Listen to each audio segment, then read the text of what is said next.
दोस्तों, शुभेंदु अधिकारी ने मुख्यमंत्री बनने के बाद अपनी पहली ही कैबिनेट की बैठक में बता दिया है आखिरकार शुभेंदु अधिकारी को पश्चिम बंगाल का दूसरा योगी आदित्यनाथ क्यों कहा जाता है। कैसे शुभेंदु अधिकारी ने सिर्फ 24 घंटे में अमित शाह का वो ममता बनर्जी से पुराना 15 साल का हिसाब किताब ले लिया है। कैसे अब शुभेंदु अधिकारी के एक फैसले से रोहिंग्या मुसलमानों का मिट्टी में मिलना तय हो गया है। कैसे अब बीएसएफ पश्चिम बंगाल में अपना साम्राज्य बढ़ाएगी।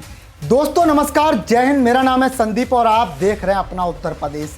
शुभेंदु अधिकारी ने अपनी पहली कैबिनेट की बैठक में बता दिया है कि पश्चिम बंगाल की जो सरकार है अब वो किस तरीके से काम करने वाली है।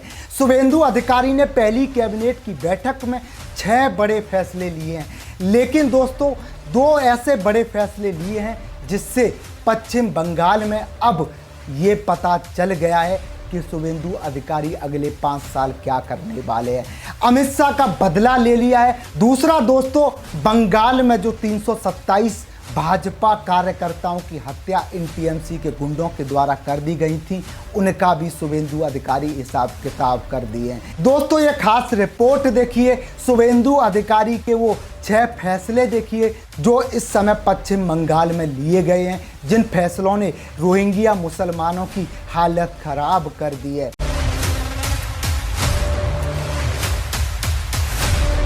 मुख्यमंत्री की कुर्सी पर बैठते ही शुभेंदु अधिकारी ने पहली कैबिनेट मीटिंग में मचा दिया तूफान। हिल गई रोहिंग्या मुसलमानों की जमीन। बांग्लादेश में अलर्ट जारी, बीएसएफ को दे दी खुली छूट। गिरफ्तार हुए पीए के 3 हत्यारे। अभिषेक बनर्जी की जेल जाने की तैयारी हुई शुरू। ममता दीदी का बीपी हो गया लो। बंगाल के योगी ने पहली ही कैबिनेट मीटिंग में लिए 6 ताबड़तोड़ फैसले। हिल गया बंगाल की सत्ता का सिस्टम। बंगाल में मारे गए 327 भाजपा कार्यकर्ताओं के परिवारों की जिम्मेदारी उठाएगी सरकार। दोस्तों पश्चिम बंगाल में आज वो दिन आ गया है जिसका इंतजार करोड़ों हिंदुओं ने सालों से किया था। जिस बंगाल में ममता सरकार के दौरान कट्टरपंथियों की हिम्मत 7वें आसमान पर थी, जहां बीएसएफ को जमीन नहीं, जहां केंद्र की योजनाओं को रोका जाता था, जहां भाजपा कार्यकर्ताओं की हत्याओं पर चुप्पी थी, उसी बंगाल में अब सत्ता बदल चुकी है।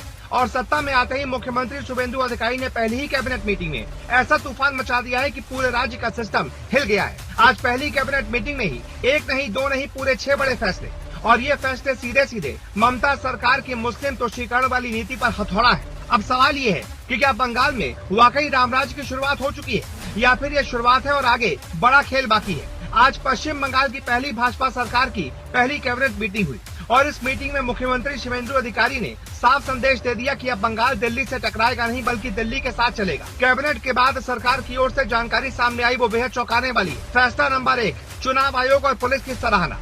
सबसे पहले सरकार ने चुनाव आयोग, पर्यवेक्षकों, कोलकाता पुलिस और पश्चिम बंगाल की पुलिस की सराहना की।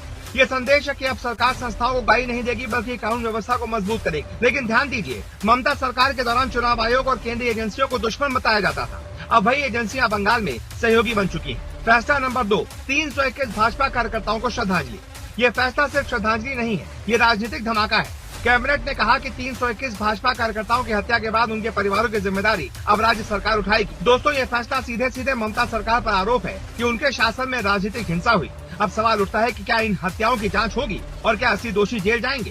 फैसला नंबर 3, बीएसएफ को जमीन, सीमा पर बाढ़ लगेगी। सबसे बड़ा और सबसे खतरनाक फैसला यही है। भारत बांग्लादेश सीमा पर बीएसएफ को जमीन देकर बाढ़ लगाने की प्रक्रिया शुरू कर दी गई है और कहा गया है कि 45 दिनों के भीतर जमीन हस्तांतरण पूरा कर दिया जाएगा। अब समझिए इसका मतलब, ये फैसला सीधे सीधे घुसपैठ, रोहिंग्या नेटवर्क और बांग्लादेशी घुसपैठियों पर हमला है। ममता सरकार में इसे लेकर बड़ा विवाद था क्योंकि आरोप लगते थे कि घुसपैठियों को वोट बैंक बनाने के लिए बाढ़ रोक दी जाती थी। अब शुभेंदु अधिकारी ने साफ कर दिया है कि बंगाल अब घुसपैठ का गेटवे नहीं बनेगा। फैसला नंबर 4, आयुष्मान भारत और सभी केंद्रीय योजनाएं लागू। अब चौथा फैसला भी बड़ा धमाका है। राज्य ने कहा है कि आयुष्मान भारत योजना शुरू हो गई है और जल्द लागू होगी। साथ ही प्रधानमंत्री जन आरोग्य योजना, फसल योजना, विश्वकर्मा योजना, बेटी बचाओ बेटी पढ़ाओ जैसी तमाम योजनाओं में पंजीकरण करा लिया गया है। मतलब जो योजनाएं ममता सरकार ने सालों तक रोक रखी थी, अब वही योजनाएं बंगाल में सीधे लागू होंगी और यही वो फैसला है जो गरीबों के लिए गेम चेंजर बन सकता है। फैसला नंबर 5, आईएएस आईपीएस को केंद्रीय ट्रेनिंग प्लस बीएनएस लागू। अब 5वां फैसला सिस्टम के लिए झटका है। सरकार ने कहा है कि आईएएस और आईपीएस अधिकारियों को केंद्रीय प्रशिक्षण की अनुमति दी जाएगी और साथ ही पश्चिम बंगाल में तुरंत बीएनएस यानी कि नया कानून लागू किया जाएगा। ममता सरकार के समय आरोप लगते थे कि प्रशासन राजनीतिक गुलाम बन चुका है। अब सरकार संकेत दे रही है कि पुलिस और अफसरशाही अब कानून से चलेंगे, पार्टी से नहीं। फैसला नंबर 6, सरकारी नौकरियों में 5 साल का विस्तार। अब छठा फैसला कर्मचारियों के लिए बड़ी राहत। सरकार ने सरकारी नौकरियों के लिए 5 साल का विस्तार देने की बात कही। ये फैसला लाखों कर्मचारियों के लिए बड़ी खबर है और भाजपा सरकार को शुरुआती समर्थन दिलाने वाला कदम माना जा रहा है। दोस्तों, बंगाल सिर्फ एक राज्य नहीं है, बंगाल वो धरती है जिसने स्वामी विवेकानंद दिए, जिसने नेताजी सुभाष चंद्र बोस दिए, जिसने देश को क्रांति का रास्ता दिखाया। लेकिन पिछले कई सालों में बंगाल का नाम हिंसा, बमबाजी, वोट बैंक और घुसपैठ से जोड़ दिया गया। भाजपा कार्यकर्ताओं को मारा गया, हिंदू परिवार पलायन करने को मजबूर हुए और आम जनता डर में जीती रही। आज पहली कैबिनेट मीटिंग में 6 फैसले लिए गए। वो सिर्फ फैसले नहीं है, ये एक संदेश है कि बंगाल अब डर के साए में नहीं जिएगा। लेकिन दोस्तों, असली लड़ाई अभी बाकी है, क्योंकि जो सिस्टम सालों से बना हुआ था वो इतनी आसानी से टूटेगा नहीं।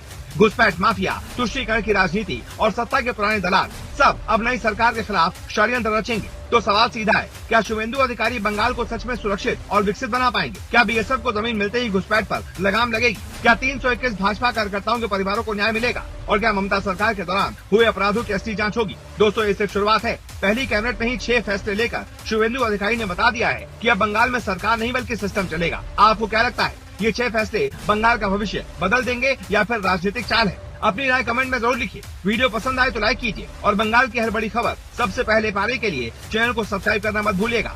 जय हिंद, जय श्री राम।